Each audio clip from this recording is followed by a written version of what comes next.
오늘 우리에게 주시는 말씀은 출애굽기 3장 5절에서 12절 말씀입니다. 봉독하겠습니다. 하나님이 이르시되 이리로 가까이 오지 말라. 내가 선 곳은 거룩한 땅이니 내 발에서 신을 벗으라. 또 이르시되 나는 내 조상의 하나님이니 아브라함의 하나님, 이삭의 하나님, 야곱의 하나님이라. 모세가 하나님 배우기를 두려워하여 얼굴을 가리매 여호와께서 이르시되 내가 애굽에 있는 내 백성의 고통을 분명히 보고 그들의 감독자로 말미암아 부르짖음을 듣고 그 근심을 알고 내려가서 그들을 애굽인의 손에서 건져내고 그들을 그 땅에서 인도하여 아름답고 광대한 땅, 젖과 꿀이 흐르는 땅, 곧 가나안 족속, 헷 족속, 아모리 족속, 브리스 족속, 히위 족속, 여부스 족속의 지방에 데려가려 하노라. 이제 가라.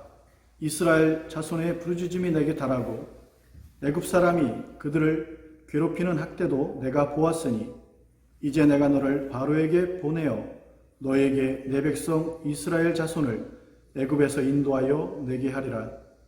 모세가 하나님께 아뢰되 내가 누구이기에 바로에게 가며 이스라엘 자손을 애굽에서 인도하여 내리이까?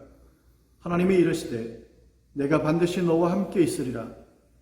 내가 그 백성을 애굽에서 인도하여 낸 후에 너희가 이 산에서 하나님을 섬기리니 이것이 내가 너를 보낸 증거니라.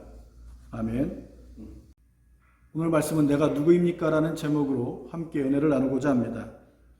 성경은 구약 39권, 신약 27권으로 구성되어 있으며 각각의 저자가 있습니다.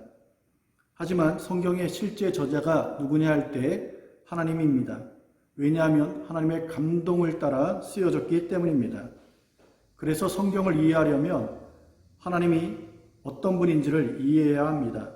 특히 시간에 대한 개념을 이해할 수 있어야 합니다. 80세에 하나님을 만난 모세는 이스라엘을 애굽 바로의 손에서 구원하라는 출애굽 사명을 받게 됩니다. 이때 모세는 하나님께 내가 누구이기에 바로에게 가며 이스라엘 자손을 인도하냐고 물을 때 하나님은 내가 너를 보낸 것과 이 산에서 하나님을 섬기는 일이 증거라고 말씀해 주고 있습니다. 여기서 증거라는 말은 어려운 말이 아니지만 사실 이해하기 쉽지 않은 말씀입니다. 왜냐하면 증거라고 하는 것은 어떤 사건이 발생했을 때 그 일어난 사건 속에서 증거가 발생되기 때문에 증거라고 하는 것은 항상 미래가 아닌 그 사건이 일어난 과거 시점에 생기기 때문입니다. 그런데 하나님은 이스라엘이 애굽을 떠난 후에 이 산에서 하나님을 섬기는 그 일이 증거라고 말씀하고 있는 것입니다. 이 일은 아직 일어나지 않은 일이며 앞으로 출애굽을 해봐야 이스라엘 백성이 하나님을 섬길지 안 섬길지를 알 수 있는 것입니다. 그래서 이 일은 미래적인 일인 것입니다. 그 미래의 일을 가지고 하나님은 증거라고 제시하고 있는 것입니다. 이런 것을 볼 때 성경이라고 하는 것은 단순히 국어 실력이 뛰어나다는 것으로 이해할 수 있는 것이 아님을 깨닫게 됩니다. 성경에는 동정녀 탄생도 있습니다. 북이스라엘과 아람 나라가 연합하여 아수르를 대적하려고 할 때를 배경으로 하고 있습니다. 아수르를 물리치기 위해서 북이스라엘 베가와 아람 왕 르신이 먼저 남유다 아하스에게 연합하자고 제안을 하게 됩니다. 하지만 연합해도 이길 수 없다고 판단한 아하스는 그 제안을 거절하게 됩니다. 이에 아수르를 치기 전에 먼저 북이스라엘과 아람 나라가 남유다를 공격하는 것입니다.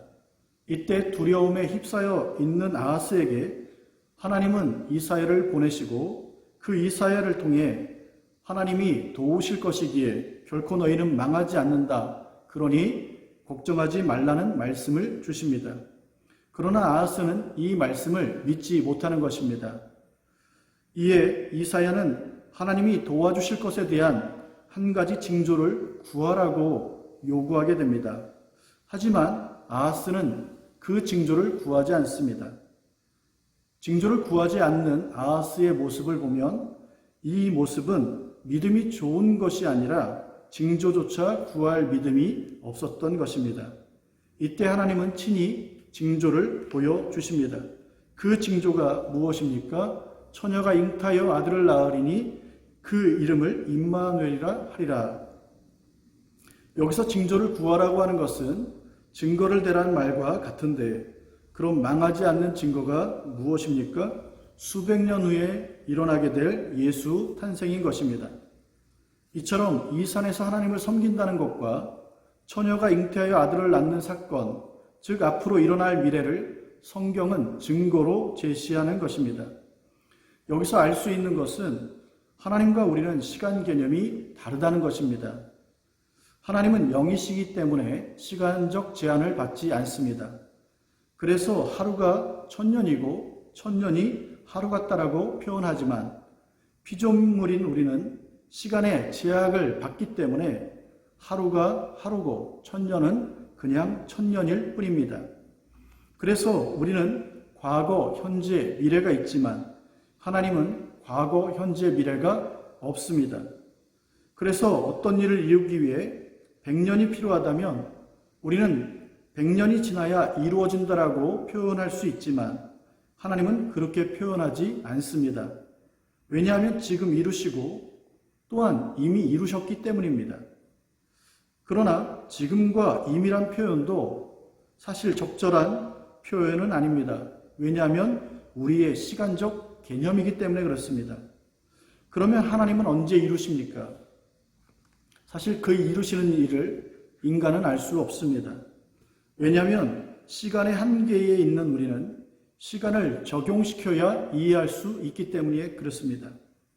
그래서 하나님은 친히 시간 안에 들어오시게 되죠. 그 사건은 성육신이며 성육하신 주님은 시간을 우리와 공유함으로 과거, 현재, 미래가 있게 되는 것입니다.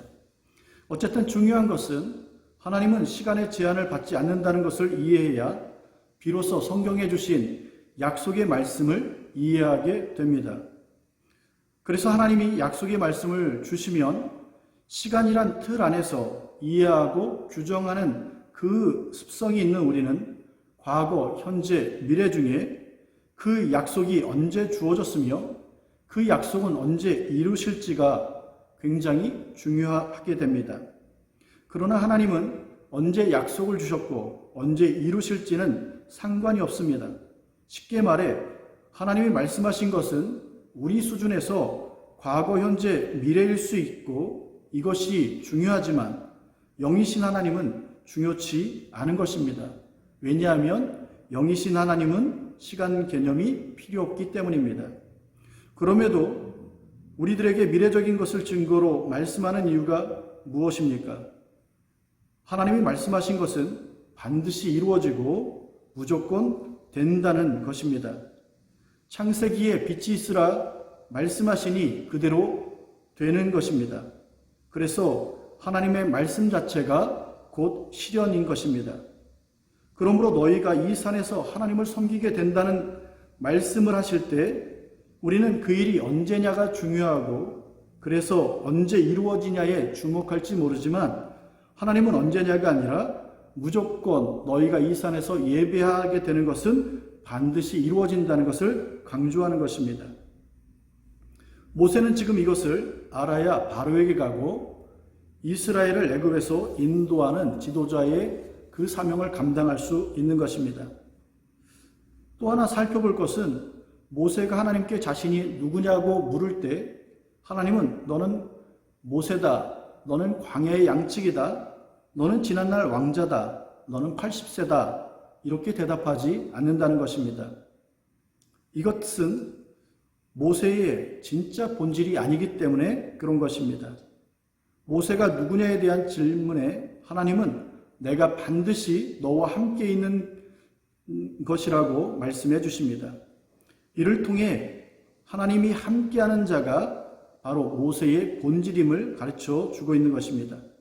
우리 역시 예수 그리스도를 믿는 순간 하나님이 우리와 함께하는 존재가 되는 것입니다.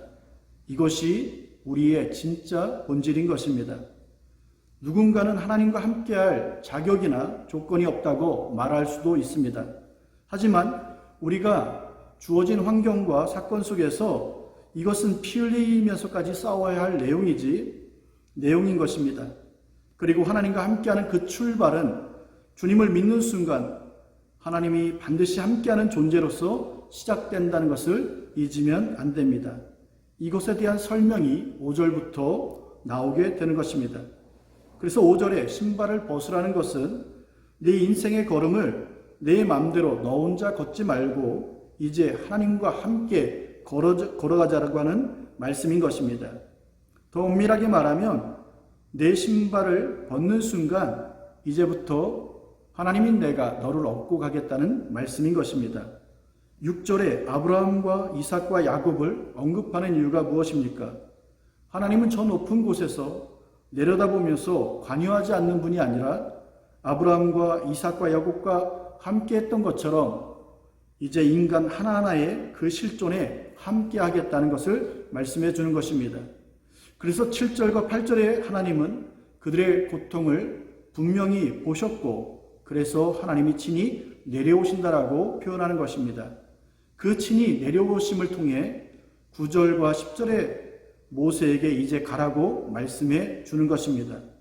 이는 하나님은 모세에게 바로에게 가서 내 백성을 애굽에서 인도하여 내라는 사명을 주시는 것입니다. 그러므로 하나님께로부터 받은 사명은 항상 하나님께 함께함을 전제로 주어진다는 것을 잊지 말아야 합니다. 신자에게 있어서 사명이란 인생을 걸고 목숨을 걸 만한 일과 사역으로 굉장히 중요합니다.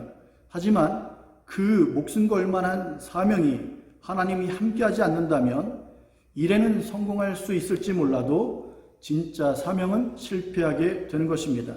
그러므로 신자가 주님의 일들을 행하면서 날마다 점검해야 할 것은 하나님이 함께하는지를 늘 확인해야 되는 것입니다.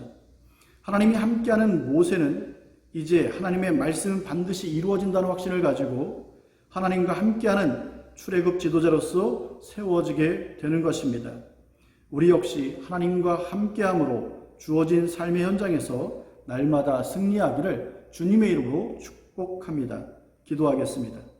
하나님 감사합니다. 오늘 우리가 주님의 말씀, 그 약속의 말씀을 받고도 그 말씀이 언제 이루어질 것인지에 대해서 하나님 아버지 오늘 우리는 조바심을 내며 그렇게 답답해하며 궁금해합니다. 그러나 빛이 있으라 말씀하신 그 주님의 말씀은 곧바로 실현되는 것처럼 주님이 하신 말씀은 과거, 현재, 미래가 아닌 영이신 하나님께서 말씀하셨기에 그대로 이루어지는 줄 믿사오니 그 하나님이 주신 약속의 말씀들이 오늘 우리의 삶 가운데 실현될 수 있도록 축복해 주옵소서.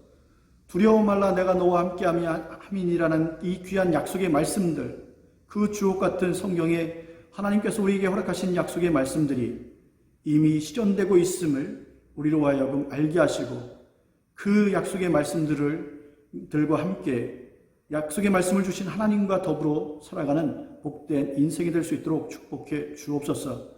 코로나로 인하여 힘든 시간들을 보내고 있습니다. 세상 여기저기에서 힘든 그러한 소식들이 들려오고 있는 이때에 하나님 오늘 그 힘든 상황 속에서도 절대로 놓쳐서는 안 되는 그 사명 하나님과 함께하는 것임을 깨닫고 하나님과 함께하기 위하여 오늘도 나를 쳐 그리스도에게 복종하는 복된 삶이 될 수 있도록 인도해 주옵소서. 이제는 우리 주 예수 그리스도의 은혜와 하나님 아버지의 무한하신 사랑하심과 성령님의 감화감동 교통하심이 오늘 예배를 드린 모든 성도들 머리 위에 이제로부터 영원토록 함께 하시옵기를 주 예수 그리스도 이름으로 축원하옵나이다. 아멘.